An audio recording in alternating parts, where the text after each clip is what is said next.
ধন্যবাদ এবং স্বাগত জানাই আইটি ভিডিওতে। আজকে ভিডিওতে একটা রিকোয়েস্টেড ভিডিও, যেখানে আমার বলা হয়েছে যে ঘুমের মধ্যে অনুভব করি কেউ আমার পাশে দাঁড়িয়ে আছে, এর কারণের সমাধান কি।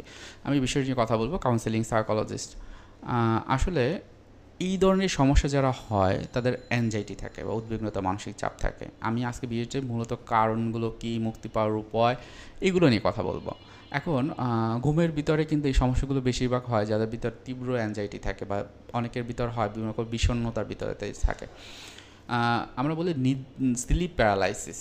এখন এই স্লিপ প্যারালাইসিসটা হলো এটা যে আমরা হঠাৎ করে ঘুম থেকে উঠে গেলাম। এখন এই যে উঠে গেলাম, আমার সস্তর মাইন্ডটা কিন্তু একটু আবছায়া থাকে। আমার শরীর কিন্তু সরাসরি রিয়াকশন করতে পারে না, অর্থাৎ আমি সচেতন মন আমার ঘুম থেকে জেগে উঠেছি, কিন্তু আমার শরীর কিন্তু সচেতন হয়নি, একটু সময় নেয়। তাহলে কি হয়, ওই সময়টায় আমার খুব অল্প সেকেন্ড, ন্যানো সেকেন্ডে, সেকেন্ডের 1 সেকেন্ডের অনেক, হঠাৎ করে মনে হয় যে আমি কিছু এটা দেখে ফেলছি। সো এই যে এটা, অনেকে কিন্তু এটা হ্যালুসিনেশন বলেও কিন্তু ভুল করে।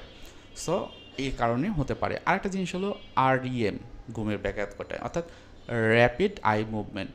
সেইটা কি, এই যে একটু আগে বললাম যে আমরা যখন ঘুম থেকে উঠি তখন কিন্তু আমার যে শরীরটা, সেটা একটু কি হয়, মস্তিষ্কের সাথে বা ব্রেনের সাথে অ্যাডজাস্ট হতে একটু সময় নেয়। ঠিক এই সময় জাগ্রত হওয়া বা ঘুমিয়ে থাকা, এর মাঝামাঝি কিন্তু এই বিষয়টি হয়। যেটা হয় যে ঘুমিয়ে থাকার সময় আমার শরীর কিন্তু প্যারালাইজ থাকে, হ্যাঁ, কিন্তু আমি জেগে উঠলাম, এই সময়টা কিন্তু এটা হওয়ার সাথে থাকে। অনেকের ক্ষেত্রে যেটা হয়, অতিরিক্ত স্ট্রেস বা অ্যাংজাইটির কারণে সব সময় বিভিন্ন রকমের প্রেশার থাকে, সব সময় কিছু একটা হয়ে যাবে, কেন হবে, কিভাবে হবে, হায় হায় কী হবে, এটা হলো, এটা হলো, এটা তাড়াতাড়ি করতে হবে। এই যে স্ট্রেস বা অ্যাংজাইটি, হ্যাঁ, এটা কিন্তু তাদের এই ধরনের সমস্যা, ঘুমের মধ্যে যে বিভিন্ন রকমের সমস্যা, অনেকে বলে দাঁড়িয়ে আছে হঠাৎ করে, আমি দেখেছি, হ্যাঁ, এই ধরনের সমস্যা হয়। অনেকের হয় যে যেটা হলো ঘুমের অভাব, পর্যাপ্ত ঘুম নেই, হয়তো বা লাস্ট সপ্তাহে, গত সপ্তাহে হয়তো বা 4 দিন 5 দিন ঘুমায়নি, গতকালকেও ঘুমায়নি, কিন্তু এর মাঝখানে একটু ঘুম হয়েছে। এই যে একটা মানে একটা ব্রাইটিস বা একটা ভিন্নতা তৈরি হয়, হ্যাঁ, এর কারণে কিন্তু তার এই সমস্যাটাই হতে পারে। অনেক সময় হয় কি যে অনেকে অসুস্থ থাকে। এখন এই অসুস্থতা অনেক দিন ধরে থাকলে, যেমন এই সমস্যাটা হতে পারে। এছাড়াও বিভিন্ন রকমের অভিজ্ঞতা, অসুস্থ থাকার সময় যে অভিজ্ঞতাগুলো, সেগুলো কিন্তু হয়তো এখান থেকে আসতে পারে। অনেক কিন্তু মনে করে কি জানেন, যে এই যে ঘুমিয়ে যখন আমি অসুস্থ ছিলাম তখন আমার মনে হয়েছে আমি কি জীবনটা ফিরে পাবো, আমি মনে হয় আর বাঁচবো না। সো ওই যে মানুষগুলো একটা তীব্র ভয় কাজ করে, তার কারণেও কিন্তু এটা অনেক ক্ষেত্রে হয়। আসলে এখন এটার ক্ষেত্রে যে মুক্তি পাওয়ার উপায়গুলো বা কীভাবে মুক্তি পাবেন, প্রথমে যেটা আমরা বলি যে পর্যাপ্ত ঘুমের সময়টা ঠিক করে নিন, কারণ এটা ঘুম রিলেটেড একটা প্রবলেম। আপনি ঠিক সময়ে ঘুমাবেন এবং ঠিক সময়ে উঠবেন। আপনি একদিন বন্ধ আছে, অনেকে যেটা হয় যে ছুটির দিন একটু বেশি ঘুমাই, ঈদের ক্ষেত্রে এটাও ঠিক না। আপনি যেই সময়ে ঘুমাতে যাবেন এবং ওই অনুযায়ী যেই টাইমে আপনি ওঠেন সেই টাইমটাই উঠবেন। এটা একটা স্বাস্থ্যকর একটা জীবন ধারণ করতে পারেন। একটু আগেই ঘুমাতে চেষ্টা করেন, 10টা থেকে 11টার ভিতরে। যে এই যে 10টা থেকে 12টা কয় ঘন্টা হয়, 10টা থেকে 11টা, 11টা থেকে 12টা, 2 ঘন্টা। এই 2 ঘন্টা কিন্তু অন্য অন্য সময়ের ঘুমানোর চেয়ে 6 ঘন্টার কাজ করে। সুতরাং আপনি 10টা থেকে আপনি একটু ঘুমান, দেখবেন 10টা থেকে 12টা ঘুমালেন, আপনি একটা বা দুইটা উঠছেন, দেখবেন যে আর ঘুম আছে হচ্ছে না, কারণ ওইটা কিন্তু অনেকটা কাজ করে। সো আগে আগে ঘুমানো যাওয়ার চেষ্টা করেন, তাহলে দেখবেন এই সমস্যাটা কম হবে। স্ট্রেস ম্যানেজমেন্ট যেটা হয়তো বা আপনি নিজে নিজে করতে পারেন, আপনার স্ট্রেসটা কোথা থেকে হয়, কী জন্য হচ্ছে, সেটাকে একটু আইডেন্টিফাই করার চেষ্টা করেন।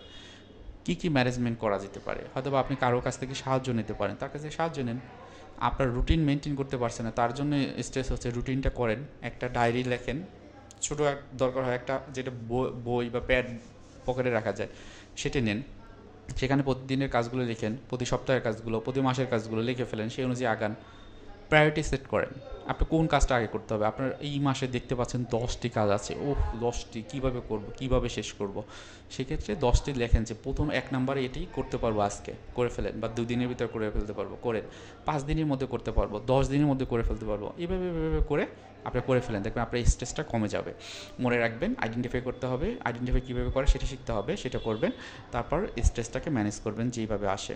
আপনার যে প্রবলেমটি আছে সেই প্রবলেমটি কি আপনি একা সলভ করতে পারবেন, না পরিবারের সাহায্য করবে, অথবা আপনার পরিবারের বাইরে কেউ আছে যে আপনাকে সাহায্য করবে, তাকে আইডেন্টিফাই করে তার কাছ থেকে সাহায্য নিতে পারেন। স্বাস্থ্যকর জীবন ধারণ খুবই গুরুত্বপূর্ণ।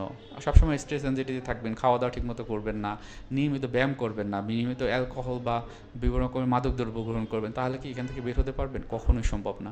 এগুলোকে একদম জীবন থেকে না করে দেন। এটা আপনার মোটিভেশন ধরে রেখে আপনার করতে হবে, কারণ আপনি তো একটা ভয় বা বিভিন্ন রকমের সমস্যার ভিতর দিয়ে যাচ্ছেন। এগুলো আস্তে আস্তে কমিয়ে দেন, অন্য সমস্যাগুলো থাকবে না। ঘুমের রুটিনটার কথা তো বললামই, যে এইভাবে রুটিন করে নেবেন যে আপনি এত ঘন্টা ঘুমাবেন। মোটামুটি 7 থেকে 8 ঘন্টা যদি আপনি পূর্ণবয়স্ক হন, এনাফ। বাচ্চাদের ক্ষেত্রে 8 থেকে 10 ঘন্টা, বা আরও ছোট হলে 10 থেকে 12 ঘন্টা ঘুমাতে পারে। ইভেন একদম যদি ছোট থাকে, যার হয়তো বা এরকম সেন্স কাজ করে না, স্কুলে যায় না, সেক্ষেত্রে কিন্তু তারা একটু বেশি ঘুমাতে পারে, এটা কিন্তু স্বাভাবিক। খুব বেশি সমস্যা হলে চিকিৎসকের পরামর্শ নেবেন, মানে এর বাইরে কিছু নেই। কারণ সমস্যা এতটাই, আপনি মেনটেন করতে পারছেন না, খুব অস্থির থাকছেন, খুব সমস্যা হচ্ছে, একমাত্র প্রফেশনাল সাইকোলজিস্ট অথবা সাইকাটিস্টের কাছে যাবেন।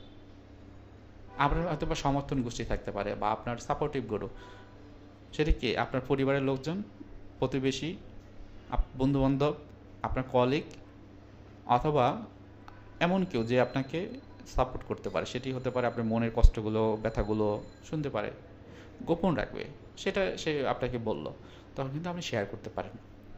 মোটামুটি এই ব্যাপারগুলো যদি একটু মেনটেন করেন, তাহলে দেখবেন যে আপনার এই সমস্যাগুলো, ঘুম রিলেটেড যেগুলো, সেগুলো থাকবে না। সো ভিডিওটি আর বড় করতে চাচ্ছি না, কারো কোনো প্রশ্ন থাকলে কমেন্টে জানাবেন, আমি চেষ্টা করব আপনার প্রশ্নের উত্তরগুলো দেওয়ার জন্য। সবাইকে আসসালামু আলাইকুম।